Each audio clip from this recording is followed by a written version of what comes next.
Welcome to TSX Quarterly, the podcast that brings you publicly available earnings calls from companies listed on the Toronto Stock Exchange in one convenient location. Gone are the days of looking through confusing websites. You'll find the important information right here. Enjoy the call.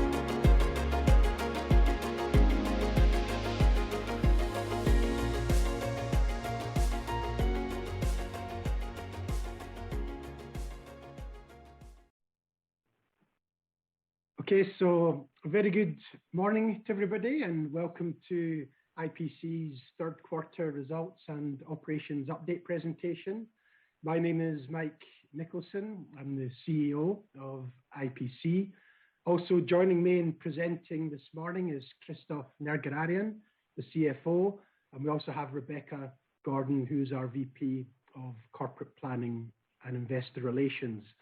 I'll begin in the usual fashion by walking through the third quarter operations update, and then I'll pass the floor to Christophe, who'll walk through the financial numbers. And then at the end of both of our presentations, we'll open up and you will have the opportunity to ask questions. Before I get into the highlights though for the first quarter, we do talk internally within IPC a lot about excellence, and you're going to see and hear this morning phenomenal performance on the operations side. And I'd really like to thank all of our teams in Canada, in Malaysia, in France, and corporately in Geneva for really lifting our production levels back to pre-COVID highs and delivering such a phenomenal operational performance. And when you combine that with the strong commodity prices we've seen across the entire energy complex, you're going to see record high financial results when Christophe runs through his numbers. So to start with the highlights for the third quarter and with production, our third quarter average net production was just under 47,000 barrels of oil equivalent per day, above our high-end guidance for the third quarter. And as a result of the very strong year-to-date production performance, we're now revising upwards our full-year guidance to in excess of 45,000 barrels of oil equivalent per day, and that's an uptick of 1,000 barrels a day from our second quarter guidance. Continued good control on the cost front. Operating costs for the third quarter were slightly below guidance, $14.70 per BOE, and we're leaving our full year forecast of $15.50 per BOE unchanged. On the investment and capital expenditure front, we are reducing our capital expenditure forecast down by $23 million to $50 million, and I'll come back to that, but that's mainly as a result of the rephasing of some of our Malaysian expenditure into early 2022. And turning to the cash flow numbers, record high numbers across the board. Third quarter operating cash flow was above $90 million, and as a result of that, we're now increasing our full year guidance to between $315 and $335 million. Likewise, record high free cash flow generation, $77 million for the third quarter. And again, we're increasing our full year free cash flow guidance to now between $240 to $260 million. And that translates into a full year free cash flow yield of somewhere between 28 to 30%. Phenomenal numbers there on the cash flow side. That's of course fed into significant deleveraging through the third quarter. The net debt has dropped to just over $160 million. And of course that's had a profound impact on our leverage ratio, which has now dropped to 0.6 times compared with 3 times net debt to EBITDA at the end of 2020. Christophe will come back to it in his presentation, but as we see the hedges roll off, the bank mandated hedges, that's obviously feeding through into stronger free cash flow generation. And of course, we don't actually have any oil hedges in place in 2022, so that should set us up for continued strong cash flow generation as we move into 2022. Continued excellent performance on the ESG side, no material safety or environmental incidents to report. And we did, alongside our second quarter results, deliver our second annual sustainability report. And in that report, we did confirm that we'd secured the carbon offsets that we need for 2021 to bring our net emissions intensity down by 50% by 2025.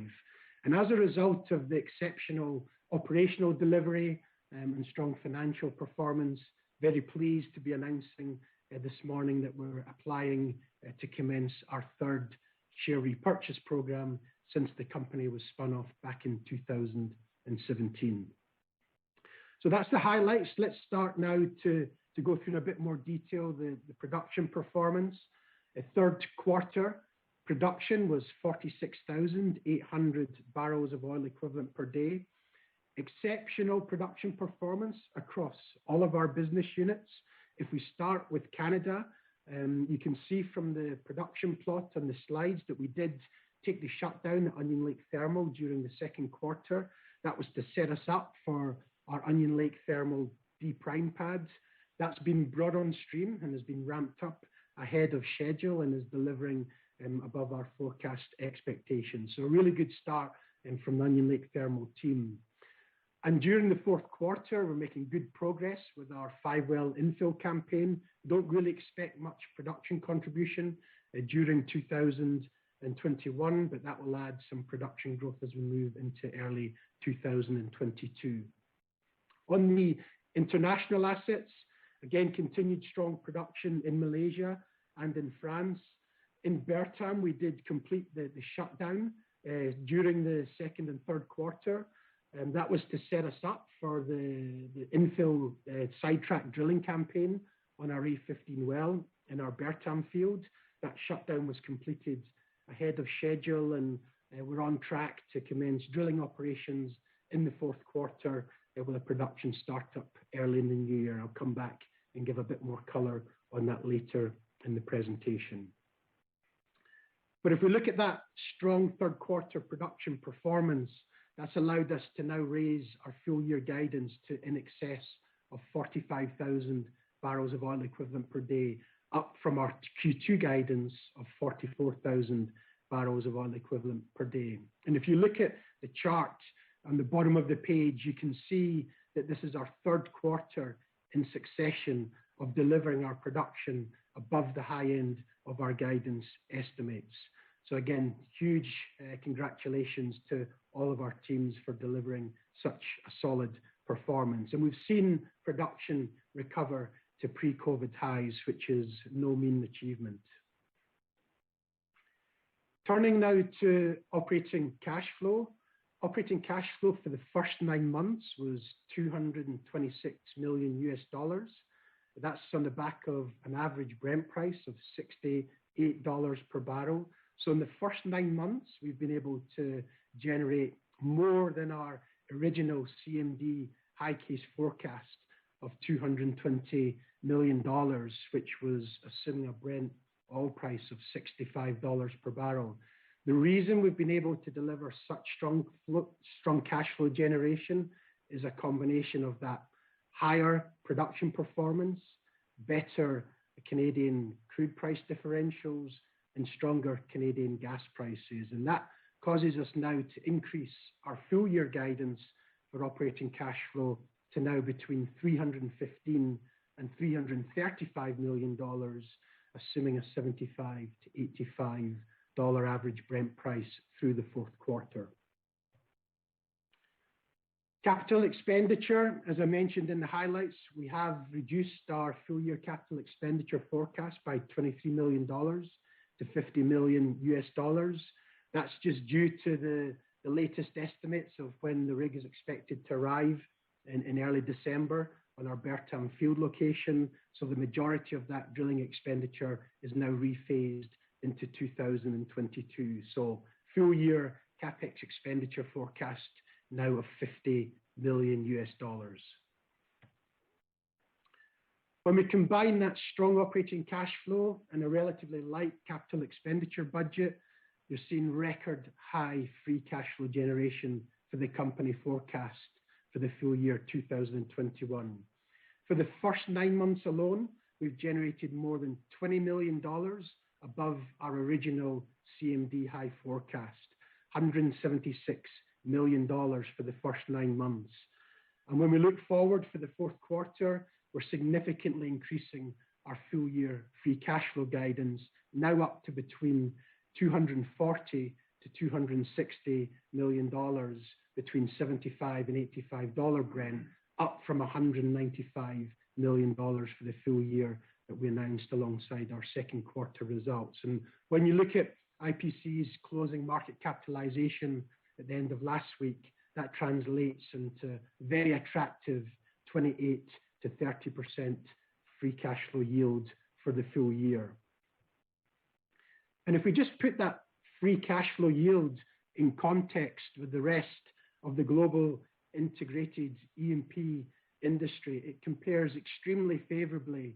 This slide shows a survey of the expected forecast free cash flow yields across that entire integrated E&P industry space. It was a report recently issued by RBC Capital Markets. And you can see that the range of free cash flow yields expected for 2021 are between 8 and 16%, with an average for the industry of 12%. So when you look at IPC's numbers of somewhere between 28 and 30%, we're producing cash flow more than double the industry average, which is quite extraordinary. And when we look beyond just the 2021 numbers in our 5-year forecast, which only assumes that all we're developing is our 270 million barrels of 2P reserves, we're in a position to hold our production levels today of around 45,000 barrels a day flat over the next 5 years. You'll notice at the bottom end of the range, we're increasing our guidance by 140 million, so increasing it from 600 to now $740 million to take account of the strong 2021 cash flow performance. And at the high end of $75 per barrel, we can generate up to $1.2 billion of free cash flow. And that translates into an annual free cash flow yield of between 17% per annum and 28% per annum. So all prices, $10 a barrel below where we are today, we can sustain these free cash flow yields that we're generating this year for the next 4 years, which I think is extremely impressive. And of course, that sets us up to continue to generate significant shareholder value in the years ahead through a combination of stakeholder returns in the form of further debt reduction. And today we're announcing our third share buyback program. Obviously, IPC's history and our DNA is M&A, and we've conducted 4 transactions and acquisitions in the last 4 years. And of course, we have the capacity to do more in the years ahead as we see the energy transition and we see the majors look to dispose of some of their non-core assets. And of course, we still have a very significant contingent resource base in excess of 1 billion barrels. So great strength on the financial front to continue to generate material shareholder value. On the valuation side, if we look at how IPC stands and compares, based upon very conservative year-end 2020 pricing, which assumes $48 Brent for this year, rising to only $57 per barrel by 2025, that gives you an asset value of $1.63 billion. If we take off the beginning of the year debt, that gets you down to a 2P net asset value of $1.3 billion or 72.50 SEK per share using the current exchange rate, which translates into a 34% discount on some very conservative oil pricing. So either through the cash flow lens or the value lens, I think IPC screens extremely favorably. So turning now to the announcement this morning and the share repurchase. Those that follow the company know that we have already completed 2 share repurchase programs since the company was created back in 2017. In those first 2 programs, we've acquired and cancelled a total of 34 million shares. And the average share price was just below 33 SEK per share. So a lot of value created from those first 2 share repurchase programs. This morning, we're announcing the 3rd share repurchase program. And as I've mentioned, we've seen very, very good operational performance. Our production this year looking to be around 5% above our original high-end Capital Markets Day guidance forecast. We're seeing continued strong pricing across the entire energy complex. And as we've seen, our 2021 free cash flow is significantly above our original high side guidance and is more than double that of the global E&P industry average. Leverage is dropping like a stone, 0.6 times net debt to EBITDA at the end of the third quarter. And from a value perspective, looking extremely attractive with a close to 34% discount from our 2P net asset value. And that does not include a single dollar of value attached to our in excess of 1 billion barrels of contingent resources. That's a very attractive value proposition, and that's why we're seeking approval to repurchase up to 10.8 million shares, or approximately 7% of our shares outstanding over the next 12 months under the Canadian normal course issuer bid rules. Turning now to dive into a bit more detail on each of our assets, and starting with the Canadian business and our Suffield oil asset. Strong production performance continued through the third quarter, averaging around 8,000 barrels of oil per day, back to above early 2016 levels. And we're seeing continued strong outperformance from our end-to-end EOR development project that we started a couple of years ago.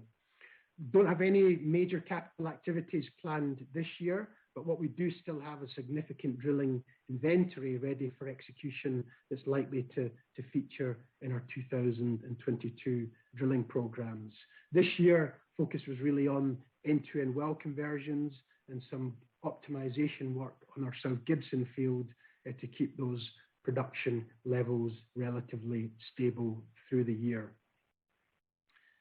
Turning to Suffield gas, and it's no surprise that we've seen extremely strong gas prices across the globe, and that's also been a feature of the Canadian market, and Christophe will show in his presentation some of the recent gas price trends, which have been very strong in Canada.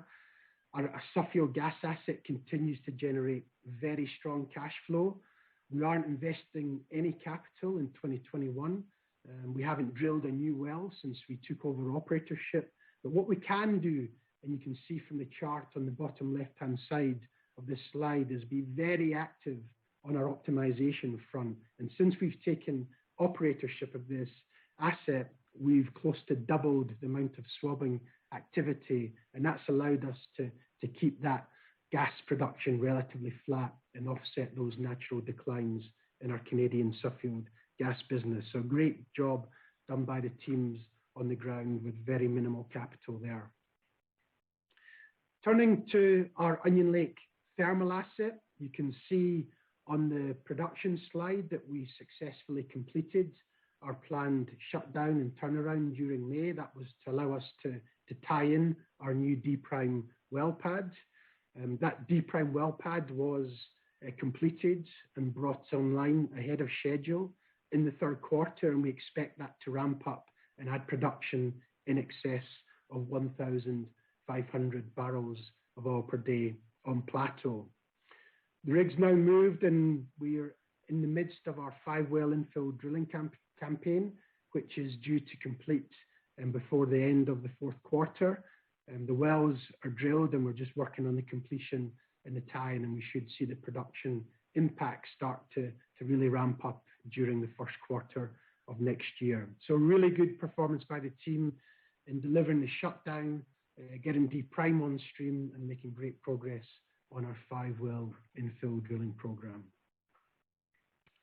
And just as a reminder of the numbers that we showed alongside our second quarter results for that 5-well infill program, extremely attractive metrics. We're tackling about 3.5 million barrels of unswept oil with a break-even WCS price of $20 per barrel. When you look at WCS prices today, trading at close to $70 per barrel, and with a payback at Brent prices of $55 per barrel in only 1 year, these are extremely attractive infill wells to be executing.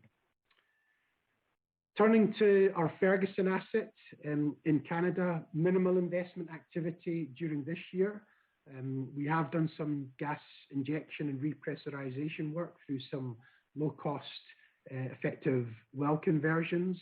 We've got the potential with this asset. This is the asset that we acquired from Granite in late 2019. We did suspend all redevelopment activity during the pandemic last year, but we have got the potential to more than double our production with multiple drilling locations, execution ready, and this is likely to feature in our development plans as we move into 2022.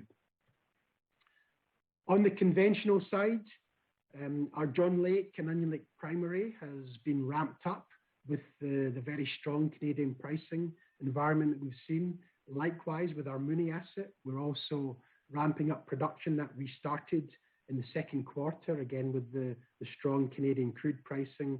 And when we look at our overall Canadian conventional assets, we've been able to ramp up production at around 1,800 barrels of oil equivalent per day. So again, tremendous job done by the team to reduce that production last year through the pandemic and bring it back up to pre-shut-in rates following the recovery that we've seen in Canadian crude pricing. Blackrod, which is the biggest portion of our contingent resources, just under 1 billion barrels of our contingent resources. The third well pilot program continues to exceed expectations. You can see the recent production. We're sustaining production at above 800 barrels of oil per day, and that's close to 50% increase in the productivity that we saw from well pair 2. That's important because if we can drain more oil from a smaller number of wells, it can improve the overall project economics through less well pads, less infrastructure, reduces our environmental footprint. So continued good response that we're seeing on that third well pair pilot on our Blackrod project. Turning now to the Malaysian business. Every quarter we have the same story, close to 100% facility uptime on our Bertam FPSO and a strong base well production performance. And during the third quarter, we did complete a planned maintenance shutdown slightly ahead of schedule and on budget. And one of the main reasons that we wanted to take that shutdown was to increase the produced water handling capabilities of the Bertam FPSO. And that sets us up to drill the A15 sidetrack, produce at higher liquid rates, and also the pump up sizing campaign that will follow the A15 drilling. So again, great job done by the team to deliver that Bertam FPSO debottlenecking project. The A15 sidetrack well has been sanctioned. As I mentioned in the highlights and the capital guidance, this still is scheduled to commence drilling in Q4. It's now likely to start in December of this year, slightly delay from our original plans, and that's as a result of the operator who has the rig having to sidetrack the last well in their drilling program, resulting in a delay in us picking up that rig. So first oil is now not expected until early 2022. Amazing project, 1.5 million barrels of resource to attack, break-even Brent price of less than $20 per barrel. And of course, our Bertam crude trades at a premium to Brent. So with Brent prices in excess of $85 a barrel with the premium, amazing rates of return from this project. 150% rate of return at $55 per barrel and a $55 barrel per Brent 1 year payback. So results are likely to be much better than those that we're publishing here on this slide. The pump up sizing campaign, which will continue after the drilling of the A15 well in the first quarter, is expected to be completed before the end of the first quarter. That should add incremental production on average of around 800 barrels a day, and very similar metrics to the A15 drilling, $20 per barrel Brent break-evens and paybacks around 1 year at $55 per barrel Brent. So a nice production bump that we should see on our Bertam asset as we move into the new year. In France, same story again, excellent performance and delivery from all of our producing fields. If you look at the production plot on the top right-hand side of this slide, you can see the performance of our long-reach horizontal VGR 113 well. Production rates have stabilized at around 900 barrels per day. And you can see from our pre-investment forecasts, which were around 600 barrels a day, we're producing at 50% above those expectation levels. So it's been a tremendously successful drilling campaign on our VGR project. We had originally expected water breakthrough to come a year ago in the third quarter of 2020, and we still haven't seen any water in this well through the third quarter of 2021. And good results that we're seeing from that VGR-5 injector conversion that we did to support pressure to the 113 well. So very stable production in France over the last quarter at around the 3,000 barrels per day level. With MailChimp, you get more than a URL. You get an all-in-one marketing platform to help drive sales. With things like data-driven recommendations and powerful automation tools. Get started today at MailChimp.com/smartmarketing. MailChimp, built for growing businesses. Hi, I'm Pete. I'm an IT manager. Today I want to talk about... Pete, heads up. We've been hacked. What happened? My password is my birthday. Well, everyone knows that. February 14th. Why would everyone... I don't get how these people figure this stuff out. I think I do. Have you ever updated it? Yes. I changed it to Valentine's Day. Okay, we're protected with Connection Security Services. You just gotta be more careful, Pete. Okay, yep. For hardware, software, support, and empathy. For Pete's sake, connect with Connection.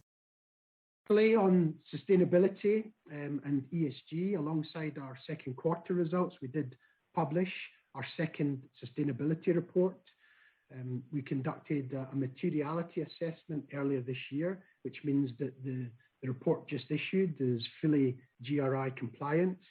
One of the core principles in terms of our emissions reduction strategy is to reduce IPC's net emissions intensity by 50% through 2025. And we've been able to do that through a combination of reducing our operations emissions and securing carbon offsets. And we've doubled the number of carbon offsets to cancel through 2021, up from 50,000 tons last year to 100,000 tons for 2021. And that's been done in conjunction with our partner, First Climate. So that concludes one of the record quarters that we've ever seen since IPC was started back in 2017. I'll pass the floor now to Christophe, who will go through in more detail the very strong financial numbers. So Christophe, I'll pass the floor to you. Thank you very much, Mike. Good morning to everyone. Indeed, it's very pleasant to be here standing in front of you again for a very good set of results. The first comment, and I think Mike insisted, and rightly so, we've been carried by a very supportive oil and gas price environment, obviously. But the performance of our assets in terms of production is nothing short of exceptional, being significantly above the high end of our capital markets day previous guidance. And so for the third quarter, with a production that is just short of 47,000 barrels of oil equivalent per day, it brings the 9 months average in excess of 45,000 barrels of oil equivalent per day. And we feel now comfortable to guide that we should be in excess of that level for the full year guidance. As I just said, the oil price environment is very supportive. We saw an average Brent price of $73.5 per barrel for the third quarter, and an average of 68 for the first 9 months. And as you know, the fourth quarter seems to point even significantly higher than that. So we expect the good performance to continue and improve again in the fourth quarter.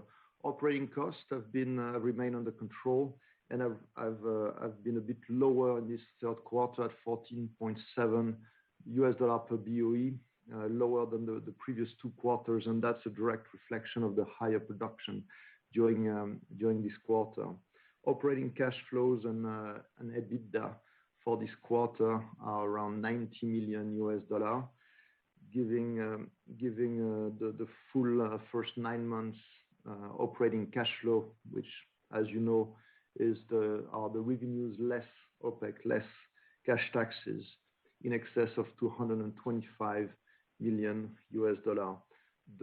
As a result, the net debt has reduced significantly, actually halved from the end of last year, from $321 million down to 161, and we expect that net debt to continue reducing significantly between now and the end of the year. Already our net debt to a 12 months EBITDA on a rolling basis has come down from 3 times last year to 0.6 times and should further reduce, as I just said, at the end of this year. Another important measure, obviously, is the free cash flow, which was a record high this quarter at $77 million and $176 million for the first 9 months. And we had some oil hedges where we lost for the first 9 months $23 million. So in the absence of any hedging, our free cash flow for the first 9 months would have been actually $200 million. Again, a record high from since IPC inception. In terms of realized price, so as I said, it's been the most supportive oil price environment at least since 2019, and we can note that the differential is very important. It's not just the headline Brent prices we need to focus on, but obviously it's the WTI, and also for Canadian business, as you know, the Western Canadian Select and the differential between the WTI and the WCS. And the Brent WTI differential has been consistently tight, around $2 to $3 per barrel of the last couple of years, much tighter than in 2019.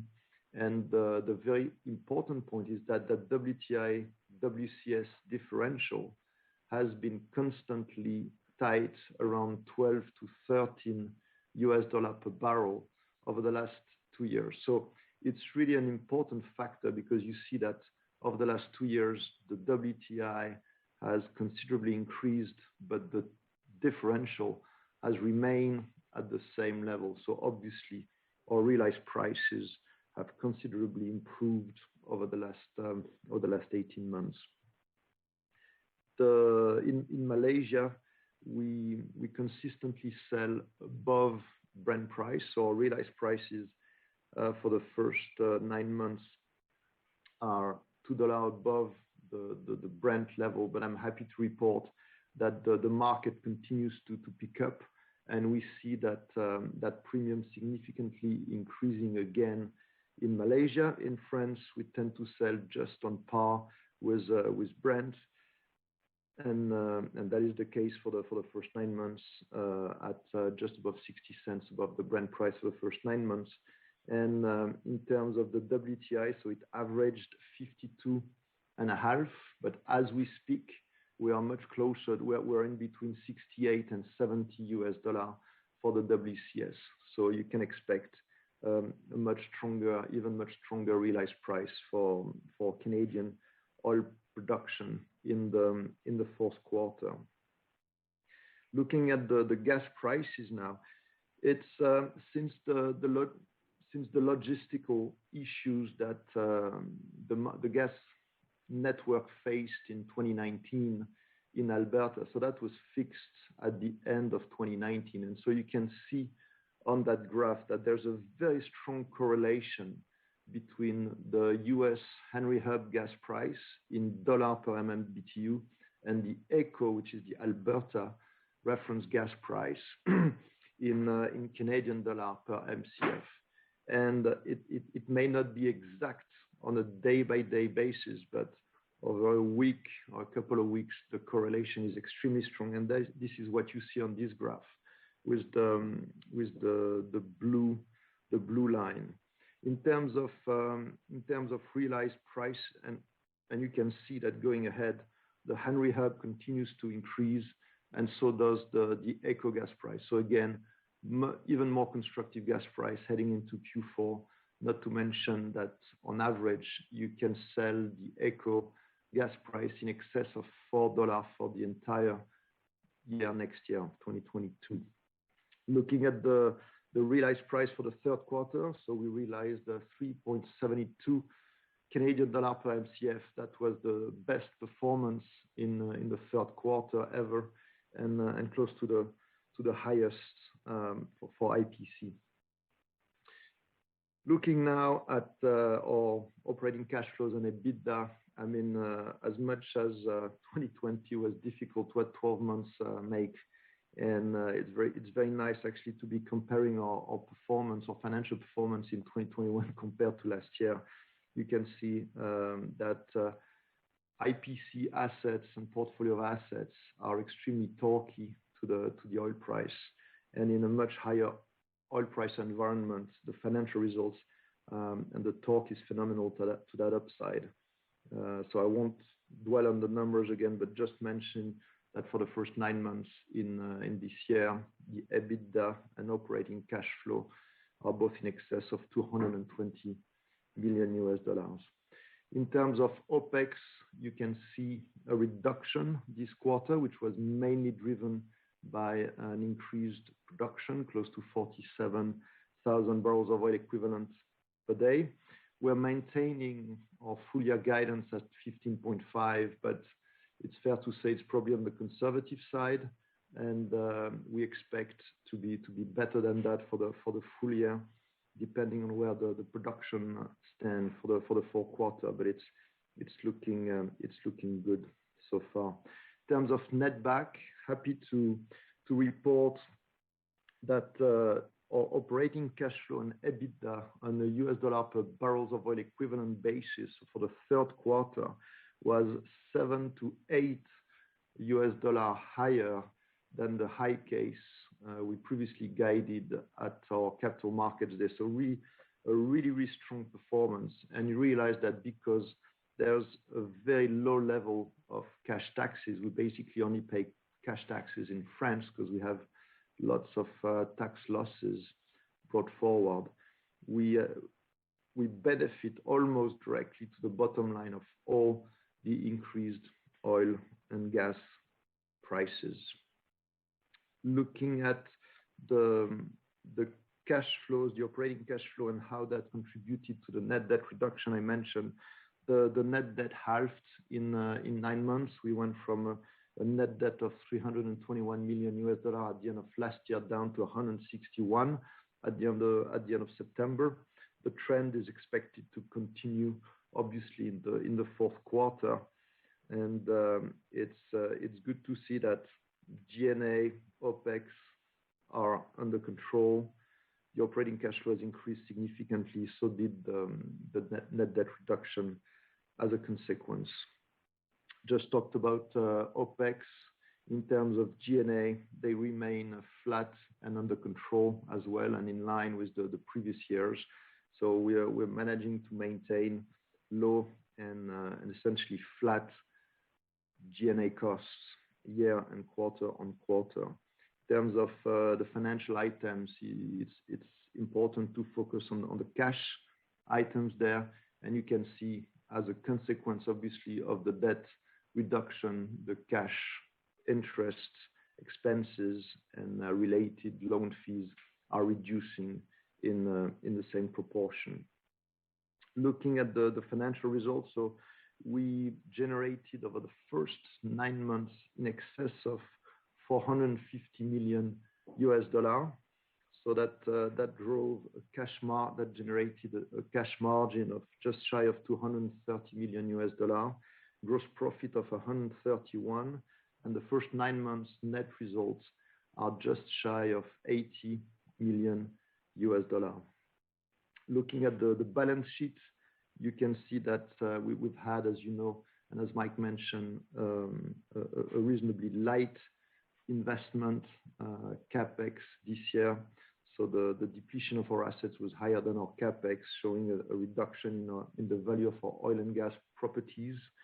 But the current assets increased as a result of higher receivables due to just higher production and higher oil and gas prices, as well as increased inventory because we were carrying a lot of oil on our FPSO Bertam at the end of September, as we were going to have a lifting in October, which happened already.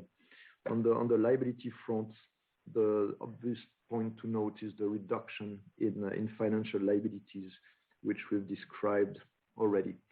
In terms of hedging, nothing changed really from last quarter.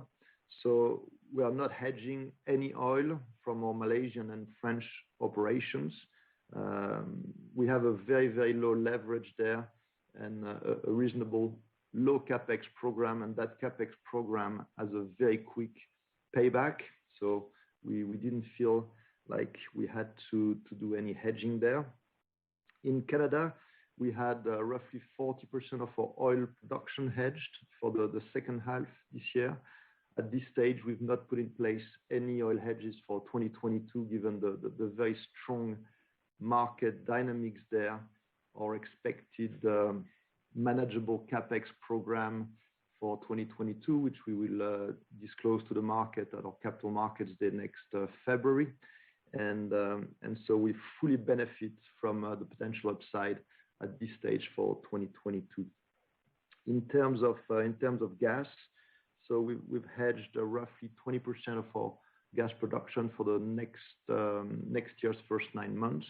We might put a few more hedges for gas, given the very, very strong market again, as I said, for the entire next year. So it's cyclical. Prices tend to be much stronger during the winter period, but including winter and summer for the whole of next year, we could actually sell forward some of our gas in excess of 4 Canadian dollars per MCF, when historically we've set our budget for the year at 250. So it tells you how strong that market is and how profitable our gas business is in Canada. Lastly, as I touched upon, the free cash flow for the first 9 months was as high as $176 million for the first 9 months.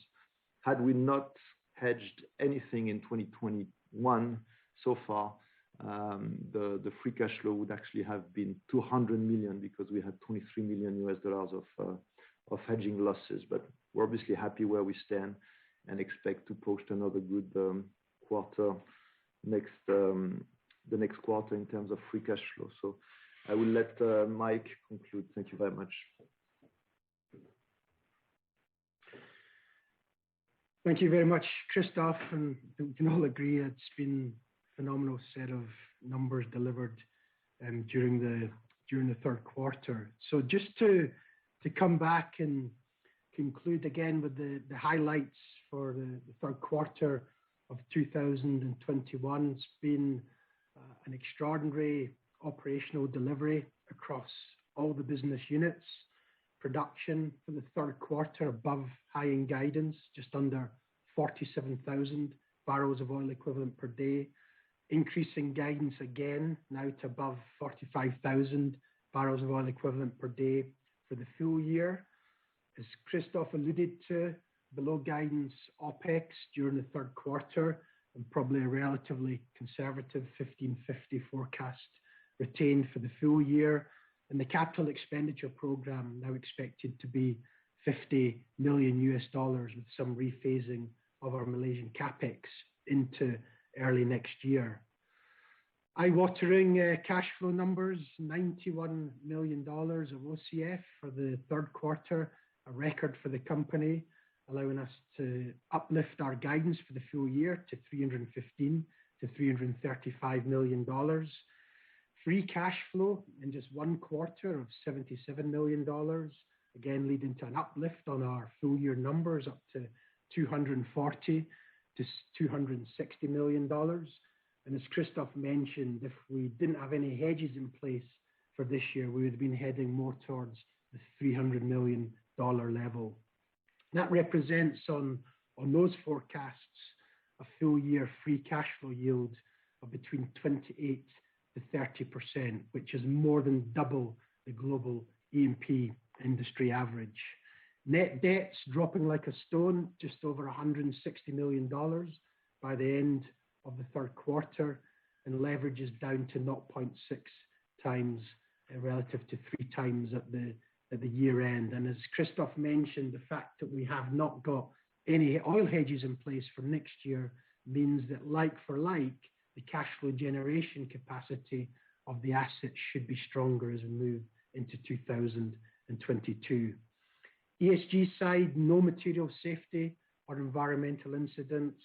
Second sustainability report published alongside our second quarter results, fully GRI compliant and on track to deliver our net emissions intensity reduction by 50% through the end of 2025. And last but not least, on the back of such strong operational delivery and strong energy prices across the entire complex, and the value proposition and free cash flow yields that we see for IPC lead us to be very pleased to announce our third share repurchase program this morning, following our spin-off in 2017. So that concludes a record-breaking quarter for the company. Happy now to pass the call back to the operator, and we can take questions from those joining on the conference call, and you can also send in your questions via email. So let's open for questions. Thank you. If you wish to ask a question on the phone lines, please dial 01 on your telephone keypads now to enter the queue. Once your name is announced, you can ask your question. If you find it's answered before it's your turn to speak, you can dial 02 to cancel. Our first question comes from the line of Tejan Nilsen from SB1 Markets. Please go ahead. Your line is open. Good morning, and thanks for taking my questions. 3 questions. First one on your share repurchase, which is good to see that you announced it. I just want to hear your consideration on cash dividend versus buyback. So why do you prefer buybacks? Second question on the phasing in Malaysia. How should we assume that will impact 2022 production? I guess it maybe will be a minor negative effect. And third question is, you highlighted that you have hedged some gas for 2022, but no hedges in place for oil. Just wanted to hear whether it's tempting or not to put in place some oil hedges for next year. Thanks. Yeah, thank you, Tejan. So yeah, I'll take the first question on the rationale for the share buybacks. I think as we alluded to in the presentation, I think if you look at where IPC is trading in terms of its free cash flow multiple, relative to our market cap, more than double the industry average, or on some extremely conservative oil prices, going from $47 this year up to $57 by 2025. We're still trading at a 34% discount to our 2P net asset value. With such strong metrics, that was really what favoured us moving forward with the share buyback as our first step in shareholder distributions. The second question on the phasing of the Malaysian drilling, we expect to pick up the rig and commence drilling in early December. So really that $23 million that's been rephased from 2021 into 2022 is likely to be largely spent in the first quarter of 2022, with early production during that first quarter from the A15 sidetrack well. And third question on hedging, Christophe, do you want to take on hedging? So yeah, no, you're right. At this stage, we don't have any oil hedging for 2022. And really, if you look back over the last 3 years, on average, we had 20 to 25% of our Canadian oil production hedged, which was a combination of factors and driven by the level of capex and the level of debt. As I was hinting before, we expect for the significant reduction in our debt by the end of this year and a manageable capex program, and we tend to set our budget also at a lower level than the oil price we see in the market. And the third element is that the market's in backwardation, so actually you can hedge at a significantly lower level than what the current oil prices are. So when you put all of these elements together, I'm not suggesting we will never hedge 2022, but the reality is that we are not hedged and we don't have any immediate plan for hedging. We would like to offer that upside to our investors and shareholders for the time being, and the spending in terms of future capex, debt load, or buyback is obviously included in this reflection. Now, in terms of gas, we've seen gas prices soaring across the globe. Maybe not as much in North America than we've seen in Europe, but still a very significant run in Canada following the Henry Hub. That's why we were showing the correlation between the Henry Hub and the AECO gas price, and we might add some hedging there.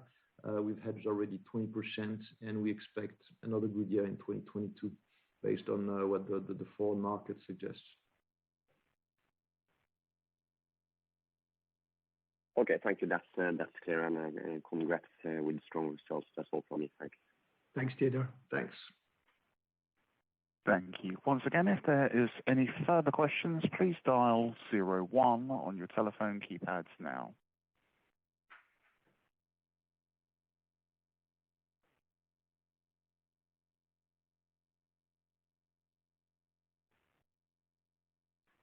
Okay, currently there seems to be no further questions from the phone lines. Okay, thanks, operator. We have a couple of web questions here. So, Christophe, first of all, can you comment on the profitability of the gas business for IPC? Yes. So a way to add, so we usually don't disclose really the OPEX per MCF. What I can say is that we already enjoy a very good profitability when we use 250 CAD per MCF for budget. So you can imagine that at 3.5, 4.5, the gas prices actually for next winter, for this coming winter across end of 21 and early 22 is 5 Canadian per MCF. So we're talking about a multi-Canadian per MCF profitability net of OPEX. Thanks, Christophe. Mike, so we have a couple of commodity price questions here. So commodity price environment, how is it impacting the asset market? And are you still seeing opportunities for value accretive deals in Canada? Yeah, I mean, of course, it's definitely having an impact on the asset market. I wouldn't say that companies are rushing to materially upgrade their long-term oil price forecast for acquisitions to anything like 75 to 85 right now. I think what you have to do now in the asset market is be more creative when you're structuring acquisitions. So, for example, typically at this point in the cycle, when you see such a rapid increase, contingent payments and some of the upside share and start to feature in transactions enable them to proceed successfully. So it's really just structuring things tend to change when you see such an uptick in commodity prices. But there's absolutely still interesting assets out there in the market in Canada and internationally. We always keep our discipline. It always has to start with the quality of the subsurface, but we're still as active as ever on the M&A front. You just have to be more creative on your deal structuring.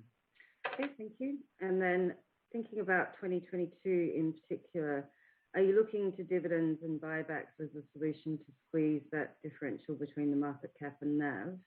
And then specifically, when will you consider a cash dividend? So the short answer is yes. We announced this morning the third share repurchase program. Clearly with free cash flow generation of between $740 million and $1.2 billion between 55 and 75 Brent. As we've said, we've got a lot of flexibility to look at returning cash to shareholders in the years ahead. So very pleased to announce the commencement of that this morning. Okay, and how do you plan to monetize Blackrod resources? So I think it's a stepwise process, and I think when oil prices were much lower a couple of years ago, we took the fairly bold contrarian move to continue to invest and complete the third pilot well pair, extending the length of the horizontal drilling section by 50%. So the first answer is by using the latest technology and drilling longer reach horizontal wells to improve the productivity of the project and to try and get the cost base down. That was one of the first tenets of unlocking the value proposition on Blackrod. The second, as we've said for many years, and it follows the contrarian approach we took to the 3 Canadian acquisitions we've made in the past 4 years, was waiting for the egress position and the pipeline situation to improve. And with Enbridge's Line 3 coming on stream during mid-October, and Trans Mountain likely to be completed by the end of next year, that completely changes the market dynamic for Canadian egress and should materially change the outlook for Canadian differentials in the next 5 to 10 years. So of course that provides a much solider commercial framework for where Canadian crude price differentials sit. And of course with very, very strong benchmark prices, and projects like Blackrod start to become more interesting. So I think it's a combination of technology and the market environment. And as we see things, those things are starting to cooperate in synchronization. So we just need to see the continued sustained productivity of our third well pair, but so far so good. So is Canada likely to remain the focus region for M&A, or are there any other geographies you prefer, like Africa or Malaysia? Nothing's really changed since the spin-off. As I mentioned, if you look at any of the London Group companies, where they were successful in creating value it starts with the quality of assets. So we continue to screen assets in Canada and internationally, and if we can see the upside that we can bring and unlock that value, then we're open to still even entering new jurisdictions. So no, we're not just wedded to looking at Canadian acquisitions. It's where we can see the best value proposition for our shareholders. Okay, thanks, Mike. I think we have one more question from the operator, so if we could just switch back to the operator for that question. That's right. We've got a question from Mark Wilson of Jefferies. Please go ahead. Your line is open. Thank you. Good morning. I'd like to ask on operational side of things. So Onion Lake has seen the investment and will be seeing the investment towards the end of the year. You also mentioned in the call how Suffield Gas, you haven't drilled any new wells since taking out assets, but you've had great success from swabbing activities. Could we talk then about the possibility of drilling new wells at Suffield? Is that a possibility, say, for 2022, or is there a barrier to drilling new wells? That's my first question. Thank you. Yeah, thank you, Mark, and it's a very good question.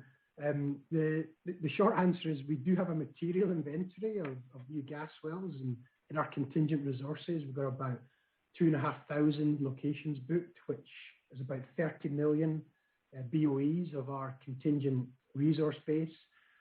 I would say it's less likely next year that we would start new gas drilling, notwithstanding that significant inventory, because what we would most likely do if we chose to ramp up our gas activity is repeat some of the refrac and recomplete work that we've got from our existing well stock. So we see much higher returns and much quicker paybacks if we go into the existing well stock and spend a bit of capital accessing some new bypass reservoir horizons. So I would say most likely in the short term, it would be further gas optimization from the existing well stock before drilling new gas wells. But we do have a not insignificant inventory there. Got it. Okay, no, very clear. And then, so by contrast, I suppose Onion Lake could possibly see more well pads. Would that be the case?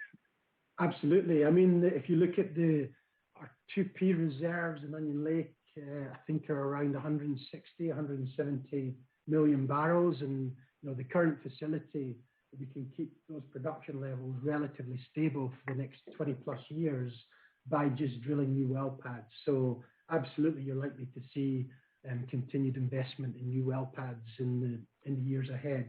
And also on the back of the early results we're seeing from the infill drilling program, the team's also looking to see if we can squeeze some additional infill drilling locations from our existing well pads, because clearly the returns that you get with such minimal investment are very attractive, as you can see from the numbers in the presentation. So it's going to be a combination going forward, Mark, of both new well pads and hopefully some additional infill drilling. Okay. And then Christophe was very clear on not planning on hedging any oil. He also mentioned, just to check if this hasn't been answered, check on gas side of things, because Christophe mentioned you can sell gas at $4 a barrel or through 22 if you wanted to. Does that appear an attractive market to hedge some gas into for 22? Yeah, no, it does, and we always monitor when to place those hedges. We placed some in the last couple of months. The market has continued to be even more bullish, so we may hedge furthermore, trying to understand or see where the market is going. But yeah, it's likely that at some point we'll lock in some more hedges at the $4 plus level. Okay, and then the last point is there's media reports that you've started a process to sell your assets in France. Could you speak to that, please? Yeah, I think we never comment on press speculation, Mark, and so I think when we look at the French business, as you can see the performance from the recent VGR and long reach horizontal drilling, we're producing at above 50% from the pre-investment rates, and there's still a lot of upside. Don't forget we did suspend the redevelopment of our western flank of our Villeperdue assets. I think there's still a huge amount of running room in our French business, and it's got one of the best fiscal takes in the world. So I think France still has huge value proposition for the IPC shareholders. Okay, thanks for those answers, and wonderful set of results. Good luck for the future. Thank you. Thanks very much, Mark. Thank you. Okay, I think that concludes the presentation. So I'd just like to finish by thanking everyone for tuning in and for your attention this morning, and we look forward to presenting our year-end results and Capital Markets Day updates in early February. So thank you very much once again. Thank you very much. For the ones who are always in the know, for the ones who keep things running, for the innovators and the problem solvers, Grainger offers supplies and solutions for every industry, experienced staff at local branches, and free access to experts to help answer your toughest questions. So whatever challenge you face, we have the knowledge and products to help. Call, click Grainger.com, or just stop by. Grainger, for the ones who get it done. At T-Mobile for Business, unconventional thinking means we see things differently, so you can focus on what matters most. That's why we've become the leader in 5G, #1 in customer satisfaction, and a partner who includes 5G in every plan, so you get it all. Unconventional thinking is better for business. Open Signal awards T-Mobile as America's fastest 5G network USA. 5G user experience report July 2021. Capable device required. Coverage not available in some areas. Some uses may require certain plan or features. See T-Mobile.com. For JD Power 2020 award information, visit jdpower.com/awards.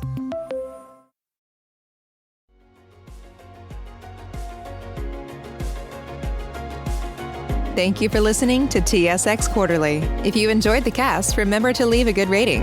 And remember, for any additional inquiries, please consult the company's investor relations section on their website. See you next time.